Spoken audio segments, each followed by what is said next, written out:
নমস্কাৰ বন্ধু বান্ধৱীসকল, মই নয়ন কলিতা। মোৰ এই ইউটিউব চেনেল অসম জ্ঞানলৈ আপোনালোকক স্বাগতম জনাইছোঁ। বন্ধু বান্ধৱীসকল, আজি 10 জানুৱাৰী 2021 আৰু 10 তাৰিখৰ পৰা গুৰুত্বপূৰ্ণ সকলো কাৰেণ্ট এফেয়াৰৰ লগত জড়িত যিমানখিনি প্ৰশ্ন আছে মই এই ভিডিঅ'টোৰ লগত আলোচনা কৰিম আৰু সকলো প্ৰশ্নৰ লগতে জড়িত তথ্যবোৰতো এই ভিডিঅ'টোৰ জৰিয়তে আলোচনা কৰিম। সেয়েহে সম্পূৰ্ণ ভিডিঅ'টো চাব। আহক ভিডিঅ'টো আৰম্ভ কৰোঁ প্ৰথম প্ৰশ্নৰ পৰা।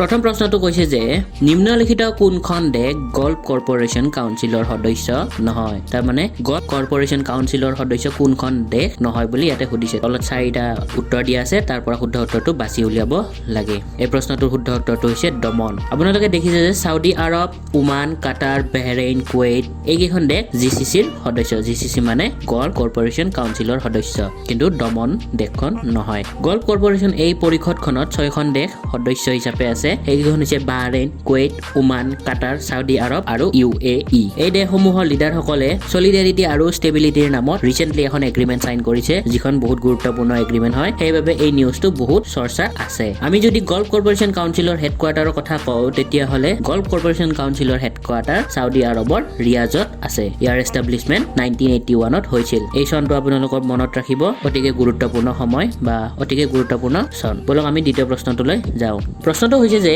এনুৱেল ইনকাম ৰিপৰ্ট নিম্নলিখিত কোনটো বেংকে ছাবমিট কৰে? তলত দিয়া বেংককেইটাৰ পৰা কোনটো বেংকে এনুৱেল ইনকাম ৰিপৰ্ট ছাবমিট কৰিছে লাষ্ট 2020? শুদ্ধ উত্তৰটো হৈছে ৱৰ্ল্ড বেংকে। ৱৰ্ল্ড বেংক হৈছে প্ৰশ্নটোৰ শুদ্ধ উত্তৰ। আমি যদি ৱৰ্ল্ড বেংকৰ কথা কওঁ, তেনেহ'লে ৱৰ্ল্ড বেংকৰ প্ৰেচিডেণ্ট হয় ডেভিড মালপাছ। ৱৰ্ল্ড বেংকৰ হেডকোৱাৰ্টাৰ ৱাশ্বিংটন ডিচিত আছে। ৱৰ্ল্ড বেংক ফাউণ্ড কৰা হৈছিল 1944ত। 1944ত এই ৱৰ্ল্ড বেংকটোৰ ফাউণ্ডেশ্যন হৈছিল। বলক আমি নেক্সট প্ৰশ্নটো লৈ চাওঁ। 3rd নম্বৰ প্ৰশ্নটো কৈছে যে কৃষক কল্যাণ আঁচনি কোনখন ৰাজ্যৰ পৰা আৰম্ভ হৈছিল? ভাৰতৰ কোনখন ৰাজ্যৰ পৰা কৃষকৰ কল্যাণৰ হতে এখন আঁচনি মুকলি কৰা হৈছিল? এই প্ৰশ্নটোৰ শুদ্ধ উত্তৰটো হৈছে উত্তৰ প্ৰদেশ। উত্তৰ প্ৰদেশ চৰকাৰৰ দ্বাৰা কৃষক কল্যাণ আঁচনি আৰম্ভ কৰা হৈছিল। উত্তৰ প্ৰদেশৰ মুখ্যমন্ত্ৰী যোগী আদিত্যনাথে এই আঁচনিখন মুকলি কৰিছিল 6 জানুৱাৰীত। এই আঁচনিখনৰ মুখ্য উদ্দেশ্য আছিল কৃষকসকলৰ আয় দুগুণ কৰা। কৃষকসকলে যিমানখিনি ইনকাম কৰে তাত কৰি দুগুণ ইনকাম বৃদ্ধি কৰা ইউপি চৰকাৰৰ এই আঁচনিখনৰ মূল উদ্দেশ্য আছিল। ইউপি চৰকাৰে এই আঁচনিখন 75খন ডিষ্ট্ৰিক্টত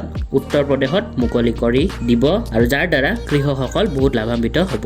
কৃষকসকলৰ বাবে এই আঁচনিখন বহুত প্ৰয়োজনীয়তা আছিল, সেইবাবে উত্তৰ প্ৰদেশ চৰকাৰৰ দ্বাৰা এই আঁচনিখন মুকলি কৰা হৈছে। আহক আমি নেক্সট প্ৰশ্নটোলৈ যাওঁ। ভাৰতৰ কোনখন ৰাজ্যত বিশ্বৰ ভিতৰতে সকলোতকৈ বৃহৎ পানীত উপঙি থকা সৌৰশক্তি পৰিকল্পনাৰ নিৰ্মাণ কৰি থকা হৈছে বা নিৰ্মাণ কৰা হ'ব? এই প্ৰশ্নটোৰ শুদ্ধ উত্তৰটো হৈছে মধ্যপ্ৰদেশ। সৌৰশক্তিৰ এই বৃহৎ পৰিকল্পনাৰ মধ্যপ্ৰদেশৰ খাণ্ডৱ ৰাজ্যত নৰ্মদা নদীৰ ওপৰত স্থাপন কৰা হ'ব। প্ৰায় 600 মেগাৱাট ক্ষমতাৰে ওমকাৰেশ্বৰ বান্ধৰ ওপৰত 3000 কোটি টকাৰে এই পৰিকল্পনাটোৰ নিৰ্মাণ কৰা হ'ব।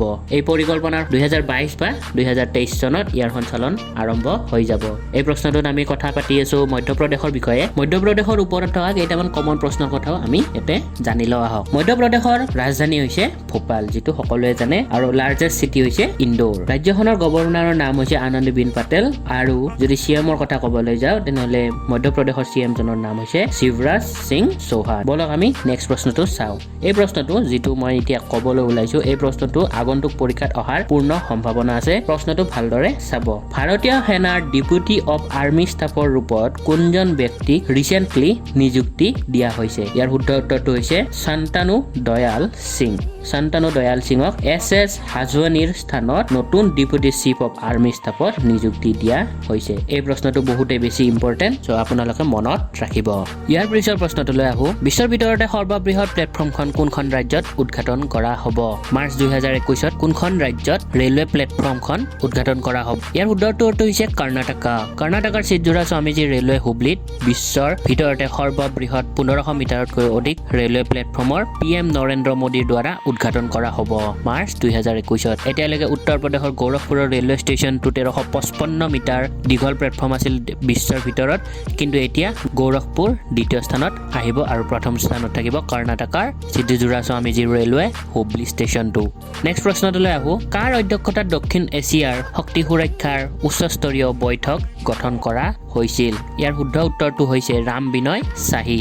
পূৰ্বৰ কেন্দ্ৰীয় সচিব ৰাম বিনয় চাহিৰ অধ্যক্ষতাত নৰ্থ এছিয়া গ্ৰুপৰ পৰিষদখন গঠন কৰা হৈছিল যিহেতু এই পৰিষদটোক নতুনকৈ গঠন কৰা হৈছে সেয়েহে বহু গুৰুত্বপূৰ্ণ কাৰেণ্ট এফেয়াৰৰ কুৱেশ্যন হৈ পৰে এইটো দক্ষিণ এছিয়াৰ দেশসমূহৰ মাজত শক্তি সম্বন্ধিত বিষয়সমূহৰ আলোচনাৰ বাবে এই পৰিষদখনৰ গঠন কৰা হৈছিল ভাৰতৰ বিদেশ মন্ত্ৰালয়ৰ research and information system for developing কাউণ্ট্ৰিৰ দ্বাৰা SAG অৰ্থাৎ সাউথ এছিয়া এনাৰ্জি সিকিউৰিটিজ বাবে এই সংস্থাটোৰ স্থাপন কৰা হৈছিল নেক্সট প্ৰশ্ন ভাৰত চৰকাৰৰ দ্বাৰা দেশ বেংকলৈ জিৰ' কুপন বণ্ড জাৰি কৰা হৈছিল তলত উল্লেখিত কোনটো বেংকৰ বাবে ভাৰত চৰকাৰে জিৰ' কুপন বণ্ড জাৰি কৰিছিল ইয়াৰ শুদ্ধ উত্তৰটো হৈছে পাঞ্জাব এণ্ড সিন্ধ বেংক ভাৰত চৰকাৰে এই বেংকটোৰ পুনৰ পুঞ্জীকৰণ কৰাৰ উদ্দেশ্যে এই বণ্ড জাৰি কৰিছিল 5,500 কোটি টকাৰ জিৰ' কুপন বণ্ড ভাৰত চৰকাৰে জাৰি কৰিছিল পাঞ্জাব আৰু সিন্ধ বেংকলৈ ভাৰত চৰকাৰৰ দ্বাৰা 2030 পৰা 2035 লৈ মেচুৰিটি এফডিৰ লগতে 5,500 কোটি টকাৰ জিৰ' কুপন বণ্ড জাৰি কৰা হৈছে এতিয়া আমি পাঞ্জাব সিন্ধ বেংকৰ হিষ্ট্ৰী চাবলৈ যাওঁ যদি তেতিয়া গম পাওঁ যে পাঞ্জাব সিন্ধ বেংকৰ স্থাপন 1908 চনত হৈছিল আৰু ইয়াৰ হেডকোৱাৰ্টাৰ নতুন দিল্লীত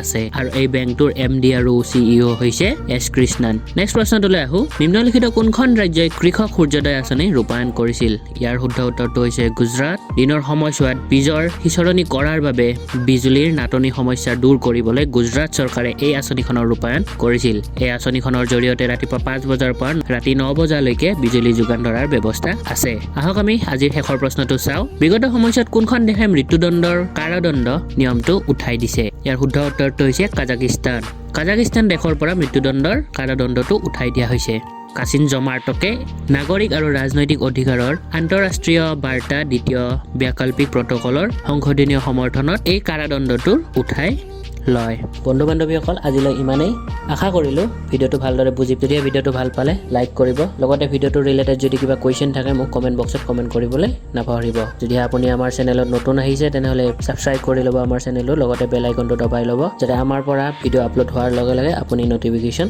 পায় আৰু সেই ভিডিঅ'টো চাই কিনে আপুনি জ্ঞান অৰ্জন কৰিব পাৰে ধন্যবাদ জয় আই অসম